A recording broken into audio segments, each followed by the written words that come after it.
Bukod sa jeep, isa ang tricycle sa mga bagay na masasabi rin nating Pinoy na Pinoy.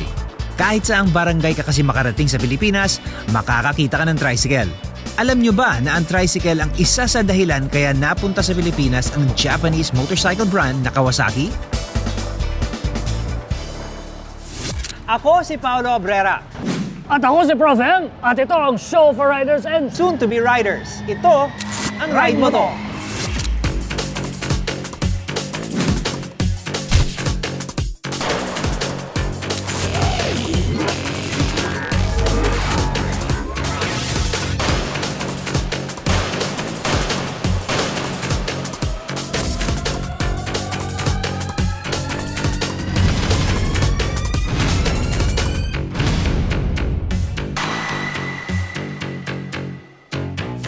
Mula sa pagiging #1 choice pagdating sa mga tricycle drivers, iba't ibang klase na ng motorsiklo na gawa ng Kawasaki ang nai-enjoy natin mga Pilipino.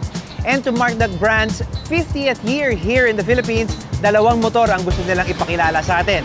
The Z650 and the Rouser NS200 Fi. Pero bago natin pag-usapan ang dalawang motor na yan, balikan muna natin ang papano at kung kailan nag-umpisa ang love affair natin mga Pinoy sa Kawasaki. Matibay, maaasahan at pang heavy duty.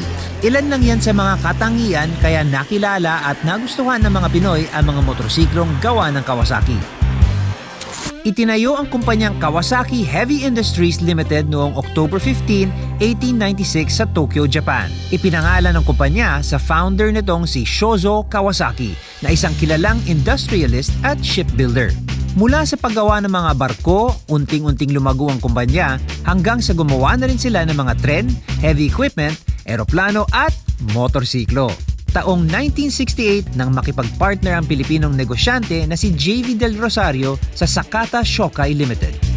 Mula sa partnership na to, nabuo ang Delsa Industrial Corporation na kilala ngayon bilang Kawasaki Motors Philippines. Bukod sa pagiging official distributor ng mga motorsiklong Kawasaki sa bansa, gumagawa rin ng mga motorsiklo at motorcycle parts ang Kawasaki Motors Philippines sa kanilang planta sa Muntinlupa.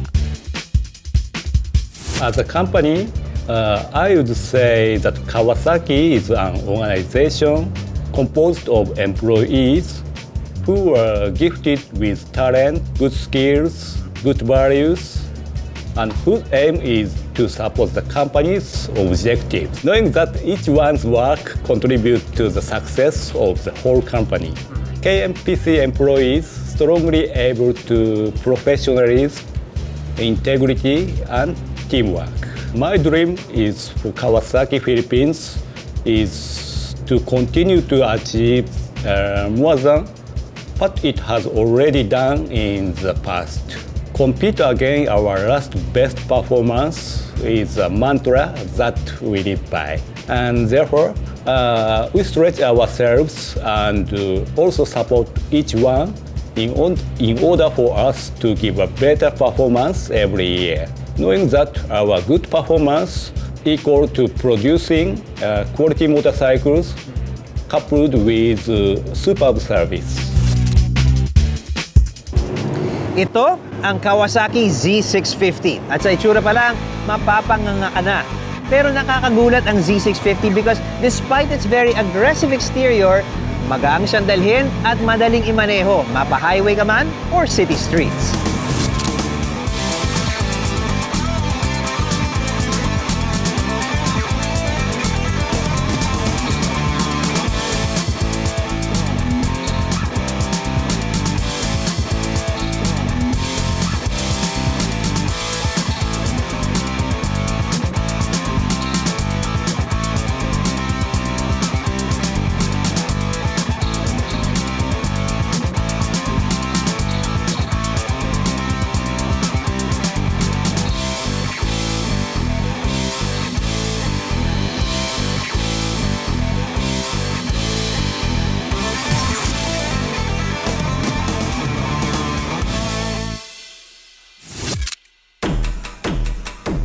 Para sa mga veteranong riders, posibleng maalala pa nila ang unang Z650s na lumabas noong late 1970s hanggang early 1980s.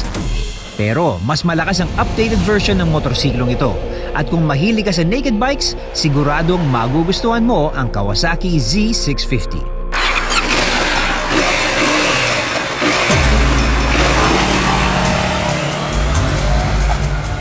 The Z650 offers top-notch performance, easy handling, at unbelievable maneuverability.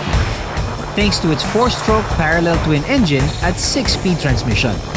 Another thing to take note of is that halos pareho lang ang makina ng Z650 at ng Ninja 650. And although mas compact tignan ng Z650 kumpara sa ibang roadsters na available on the market, hindi kayo mabibitin pagdating sa power at performance nito. The Z650 also features a high tensile steel frame. Halos 15 kilos lang ang bigat ng buong frame ng motor na ito. Kaya naman mas magang itong dalhin kumpara sa lumang twin beam frame. Swak din ang size ng Z650 para sa mga Pinoy. Hindi kasi ito masyadong bulky at malaki. Komportable rin ang riding position dahil hindi mo kailangan mag-lean forward masyado. Pagdating naman sa styling, umuulan ng pogi points ang Z650. Madaling mabasa ang display panel habang nabubuo naman ng letter Z kapag umiilaw ang taillights mo. All in all, kahit nakapark, parang lumilipad sa hangin ang Kawasaki Z650.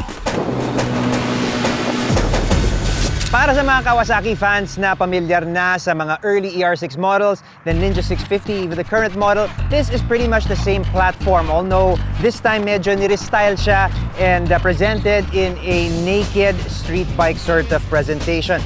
Poging-pogi actually yung presentation niya. I love the way they've styled this. I love the way it looks. Machong-macho ang dating. I particularly like itong matte finish natin sa tank and on the fenders and on some of the headlight trim. Panalo sa akin ang dating niya. It looks really, really good. Pero hindi lang papogi ang bike na to. It's got some great performance in there as well. It is, of course, the familiar parallel twin engine that Kawasaki uses across much of its range, and it's such a good engine, it finds itself here again. It has some vibration, which is sakto lang. It gives you some feedback kung ano ba ang ginagawa ng engine. Maganda rin siya in traffic. Hindi siya masyadong mainit. Wala akong masyadong init na naramdaman coming out of the engine or coming off the engine, especially since wala siyang fairings na nakakatrap ng init. So, yung hangin medyo free-flowing yung hangin at mabilis mag-dissipate yung init, which is a real plus pagka inabot ka ng traffic here in Metro Manila. This is equipped with ABS, front and back. The brakes work really, really well. Hindi siya gaanong kabigatan na bike. It's quite light and it's also quite compact. Malit lang yung turning radius niya. Madali siyang i-maneuver through traffic despite the fact that it's actually a full-size 650. Panalo rin ang kanyang pillion seats. Although medyo very angular ang styling niya, it's comfortable enough to take a passenger. Overall, it's an excellent bike that handles really, really well and has been executed in a style na machong-macho, poging-pogi at panalong-panalo if you ask me. When we come back, makikita natin kung paano binubuo ang isang Kawasaki motorcycle. At syempre, susubukan din natin ang Rouser NS200 Fi. Lahat yan sa pagbabalik ng Ride Mo To.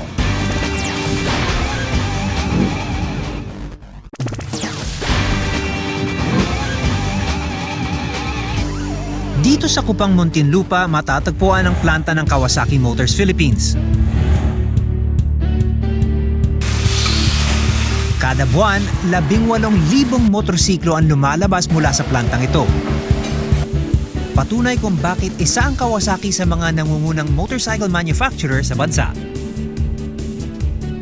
At para samahan ako sa pagtutour sa planta, makakasama natin si Mr. Joselito Dancel. Importante ang role ni Sir Joselito sa planta dahil trabaho niya na siguraduhin tuloy-tuloy at efficient ang paggawa sa buong planta. How long have you been with the company, sir? Well, I started in 1988, so Okay. exactly I worked here for 30 years. 30 years, so you must know the factory inside out. Kilala mo na. It looks like there's a lot of activity and then I'm looking Yes. forward na bumisita as we walk through some of the areas, the major areas. Una naming pinuntahan ni Sir Joselito ang lugar kung saan binubuo ang mga fuel tanks ng motor. And as you can see, tuloy-tuloy ang paggawa ng mga tao dito. What is this area where we are? We call this the fuel tank welding line. Okay, ano ang nangyayari in this area, in the fuel tank welding line? Now, this Obviously, is fuel where we fabricated the fuel tank of our Barako motorcycle, the Uh-huh. Fury 125, So every day we are producing 300 plus of motorcycle fuel tanks. And over here, you will actually see some of the finished products Yes, of yes. the efforts. This is the complete fuel tank already. And we are doing leak testing machine prior to submitting to our painting section. Trivia muna tayo guys. Alam nyo ba na 55 minutes lang ang kailangan para tapusin ang isang fuel tank? Ang bilis, parang motor.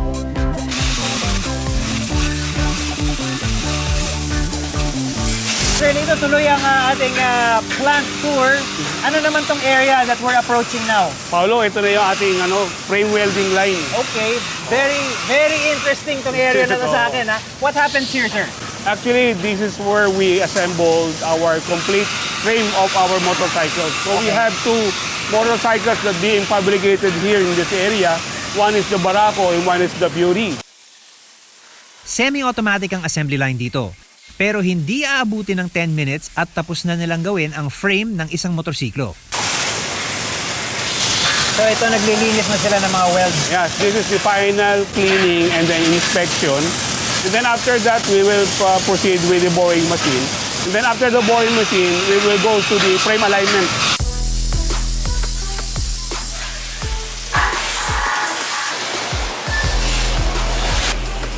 Alright, sir, dito nakikita ko there's somebody mixing paint and we can see the parts coming off along your assembly line. Obviously, we're in the painting section. Yes, diba? we are. Okay, how long usually does the process of painting take? One complete revolution of the conveyor is 3.2 hours. Okay, So after 3.2 hours, we will receive 20 sets of parts. okay. That is ready for assembly line.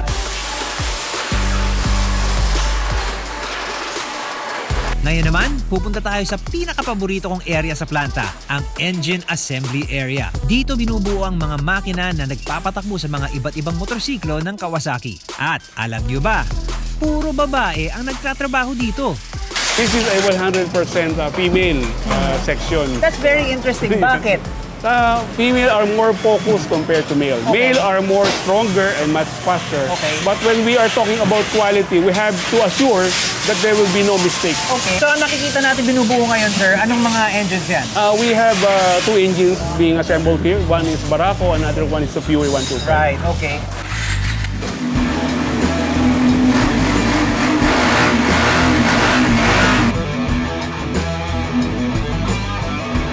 Alright, sir, dito medyo itsurang motor na ang lumalabas dito. No? We've gone through the different areas and obviously, ito na yung completed work. Yes. What exactly happens as they come down this conveyor belt? Oh, this is now the final stage of our assembly of the production line. So after going down, this is now ready for starting.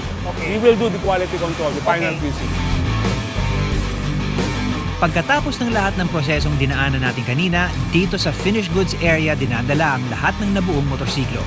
Ito ang pinaka-importanting bahagi ng proseso dahil dito malalaman kung may problema o wala ang motor na ginawa nila. I'm watching some of the people working in this area. No? Lahat tinitignan nila. Does the stand work? Does the Yes, shifting yes, work? They're connecting temporary electrical and Yes, gasoline lines. Pinapaandar talaga yung mga motor. Yes, 100% they are starting the motorcycle. That Right, is part okay. of the inspection.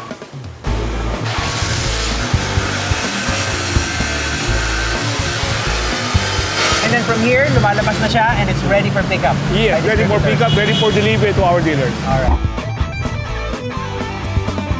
Let's now shift our attention sa isa pang bagong modelo ng Kawasaki, ang Rouser NS200 Fi. Kung natuwa tayo dati sa unang lumabas na Rouser, mas lalo tayong matutuwa ngayon sa mas pinalakas at pinakabagong version nito.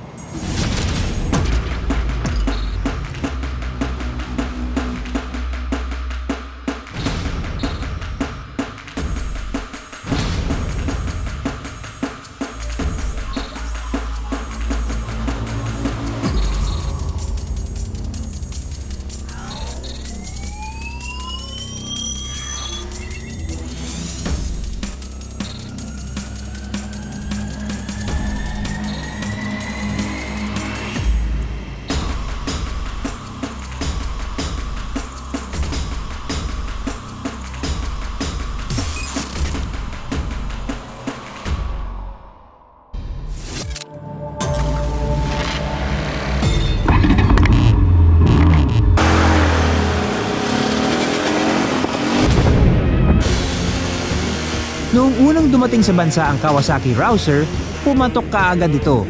Hindi lang sa mga veteranong rider, kundi pati sa mga nagsisimula pa lang magmotorsiklo.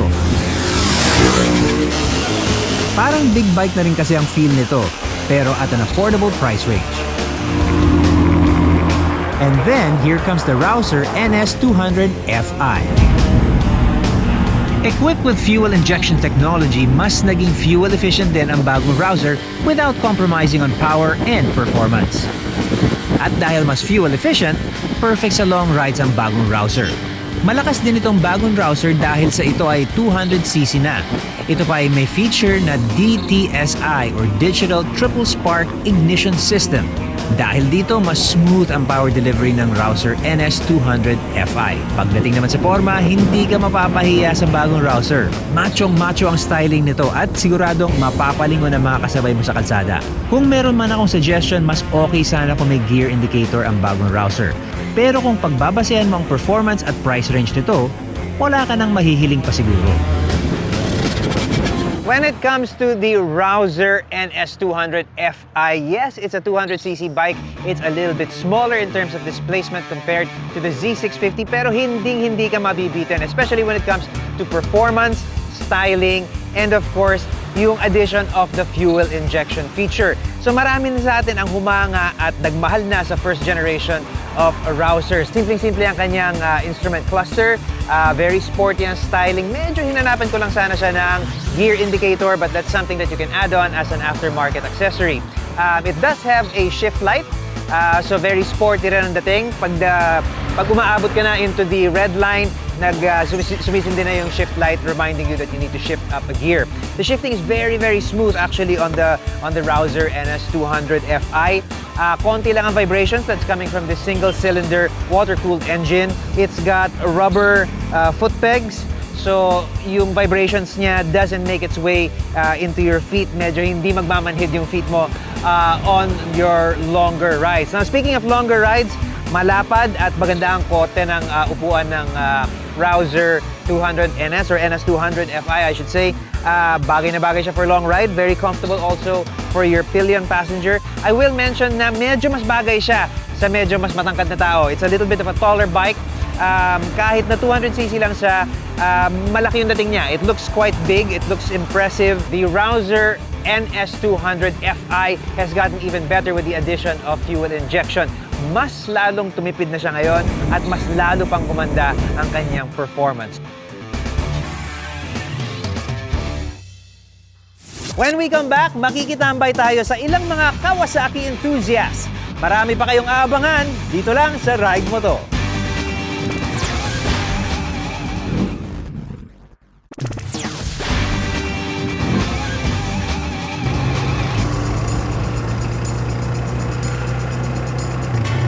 Ito po si Manuel De Loria, na isang tricycle driver na bumibiyahe sa Sampaloc, Sabtoday, sa Upper Bikutan.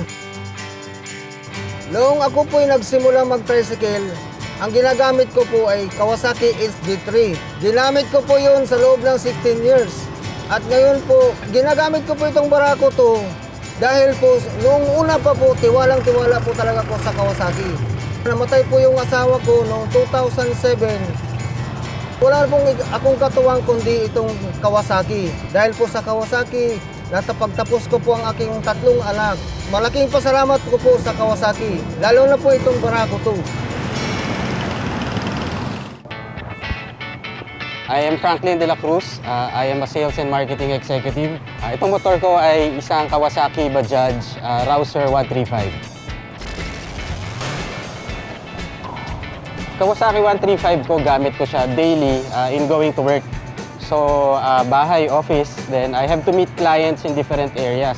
Sometimes it's provincial, then going back to Manila, gamit ko talaga tong Rouser 135 ko. Dahil dito sa Kawasaki Rouser 135 ko, nagkaroon ako ng ekstrang oras para gawin yung mga ibang bagay na gusto ko. Never niya akong pinahiya. Mapa day-to-day travel, bumiyahe man kami ng malayo, mag-joyride kami going to Baguio, going to Bicol.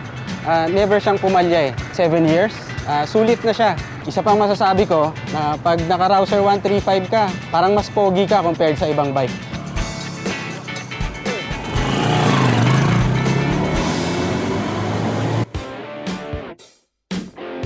Hi, good morning. I'm Jerry Cornais. I've been with Kawasaki Philippines for 2 years now, since 2016. This is my ZX-10R. This year, we raced for 12 races and we had 12 first place wins as well. Now, our position is intermediate champion. This bike basically was born in the racetrack. Actually, my first riding experience with a Kawasaki ZX-10R Ninja was just amazing. Came out of the box, brought it to the racetrack, everything original. And my best race time, I got it in one session. I can't believe the power delivery and the lightness of the bike. It blew me away. For those aspiring racers, it's now easy to become a racer. With this baby and little investment, the right investment, you'll have the right ride and the right race. Take ZX-10R, Kawasaki Ninja.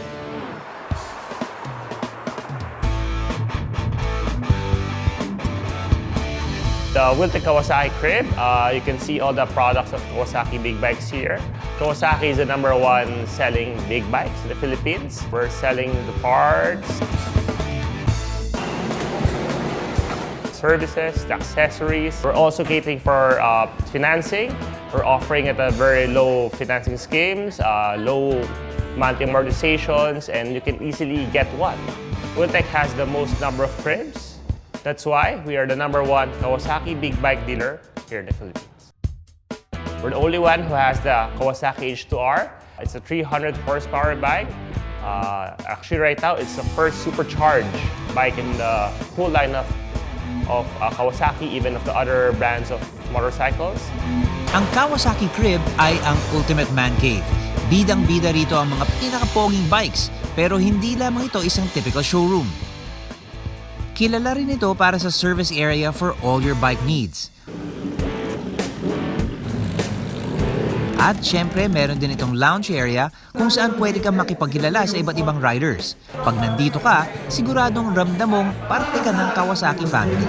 Ang nagustuhan ko po dito sa mga kasa, nag-o-offer sila ng mga bike night, then chikas sa mga staff, sa mga employees ng Kawasaki.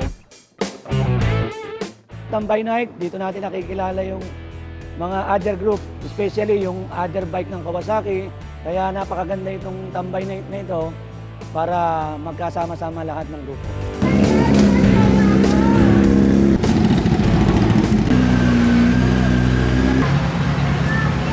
The big difference really in our showroom from the other cribs is really all of us are big bikers. We are riders, we understand bikes.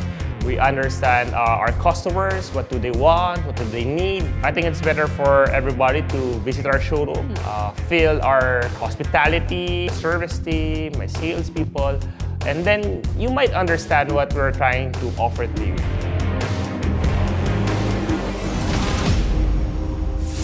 And to recap our episode, ano kaya ang masasabi ni Prof. M tungkol sa Kawasaki Z650? Para kanino kaya ang bike na tulad nito? Prof?